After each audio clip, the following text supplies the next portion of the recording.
Right-click on Start. Click Search. Search for Windows Security. And then click the top result.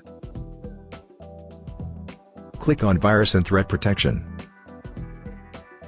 Click Virus and Threat Protection Settings. Now toggle Real-Time Protection switch to turn it off.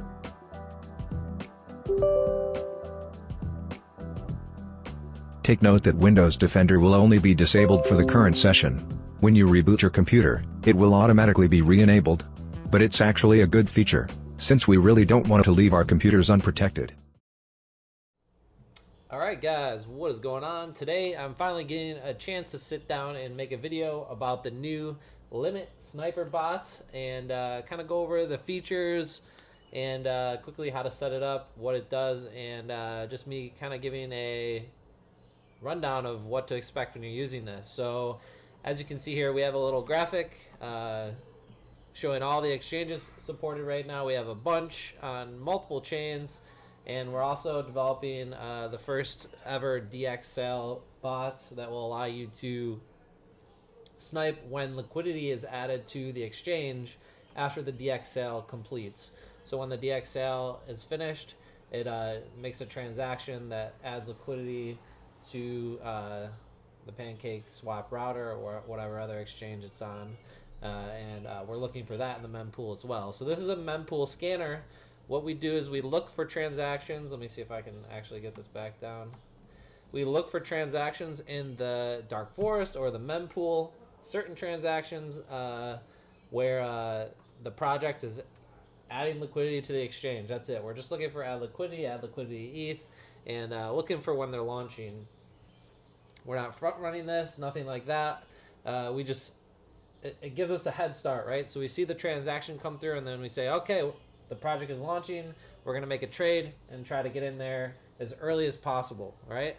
With whatever amount you choose to use, and you know, bear in mind we're still in beta, so you don't want to use huge amounts. Test with small amounts and give the community feedback, and we're gonna see how this goes, right?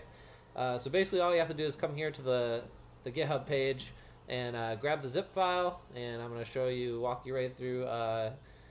We suggest using a VPS or a computer that you use nothing else for, because you don't want and new wallets, because you don't want any other reason to put your funds at risk. And you know, with software, even though we are, you know, put the most security into developing this, you never know if you grab the wrong version someplace else or something like that. You just never know. It's kind of there. I go about this in other videos. There's risks to using your private keys, but that's the only way you can do this quickly, and that's just the way we do it, right? So know the risks of using a program like this, and make sure you're using a clean computer and separate wallets, and you're only putting funds at risk that you're willing to lose, because there are security stuff that goes along with using these programs, right? So just understand that first. And I've been really trying to be more transparent for the new people that are getting into this. Like, the software is great, but you just have to know what you're doing with this. This is not this is more advanced stuff, but it's a really awesome tool if you learn how to use it. So I already extracted this. You're just going to do right click, extract. I put it right on the desktop with the VPS. Once you open this, you're going to see the beta folder. You're going to click in there, and you're going to see two folders. One will start the sniper, and the other one is the sniper folder. So you're going to want to go in here. You're going to see all the packages we use, and you're going to go down, and there's two files you're going to need to edit before you get started: your settings and your tokens. I like to add Notepad++ onto here, because it makes it easier for me to work with this stuff. Let me just close this, and then I'm going to open up the tokens too, and that way when I use this, it allows me to have these open in the same tab. It's much better than Word, and it kind of shows you your formatting is correct as well. So if you want to make things easier, you can use this. But if you've used the regular limit swap, you're going to see this is pretty familiar. You have the limit swap key, the limit swap private key, the limit swap private address, your wallet private key. So this is where you're going to hold your tokens on Ethereum, and the other one is going to be the wallet that you're trading with. If you want to use a custom node, you can swap this to true and put your node HTTP address in here. If not, you can use our nodes that we provide in the code. For Ethereum and Binance Smart Chain, we run dedicated nodes hosted by ChainStack, and they're really, really reliable. I think we've only had one problem, knock on wood, since launch, since we started using them. So they've been like down. What I mean by problem is downtime. But yeah, it's been really good. And then, but if you want to use your own node or run it locally, you can do that by using this, and then you'll probably get even faster speeds, right? Exchange, anything that we support, you put in here, and like right now it says PancakeSwap. If you want to use PancakeSwap, you just come in here and switch this to PancakeSwap, and it will recognize what exchange you're using by that way. DX sale, this is a new option, and all this stuff is listed in the wiki with more descriptions. If you are trying to snipe a DX sale listing, you have to make this true and put in the pre-sale token address here to enable this to use that, right? So that's where you put that, and then over in the tokens.json is the symbol that you're trying to snipe. So you'd put the address here, the symbol.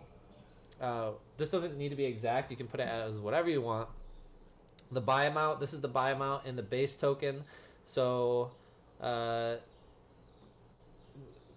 you can only use the base token on this. So it's going to use, if you're on Binance Smart Chain, it's going to be BNB, right? Multiple buys, false. If you want to make this bot buy, say, 10 times, you can switch this to the buy count to 10 and switch this to true. All right, and that would allow you to just go, it's gonna shoot 10 buys as soon as it sees liquidity. And rug check, this is an extra function, you can choose to use it or not. This just does a quick scan on the contract if the code is public, and looks for common things. But if you're confident in the project you're going, I would suggest to put this to false. But if you're not sure and it's a wild project, this will give you that extra security. So maybe if there is something malicious in the contract that I've seen, it'll check for it and skip it. It won't buy it if it sees like some common migrator code or stuff like that in the contract that is known to be malicious. After that, you're just going to save everything, come back to here and hit start sniper. And I'm not going to start it on this because I have to put in my keys, but I will go over to show you an example of what it looks like when you start it in your CLI. So I'm just going to hit run here, and once you run it, you're gonna, this is what you're going to see. You're going to see it preload, load the Binance Smart Chain. It's going to check how many limit tokens you have staked, and then it's going to give you kind of a quick overview of what it does, right? And I actually have to remove this because it does not work with the Excel. And then it just scans the mempool. So you can see here, it's going to show you the block it's checking, and that it's scanning the mempool for that block, upcoming block. And yeah, that's how it goes. So you can see how many times it actually checks a single block now. Like right now I'm getting a couple times, right? So it's checking that mempool, 5 to 8 times during a block. So more than enough time. It's going to see any transactions coming through. And yeah, nice and fast. Just what you guys want to see, right? So that's all I got for today, guys. If you have issues, make sure you go to the Limit Sniper GitHub, and not the Limit Swap, the Limit Sniper GitHub. There's a new GitHub just for this bot. And if you're seeing issues or bugs in this beta period, make sure you post the most detailed version of it, of what you're seeing as possible, so we can fix it and get this working as best as possible for you guys. But hope you enjoy. Let us know your success stories in the Telegram, and I'll see you in the next video.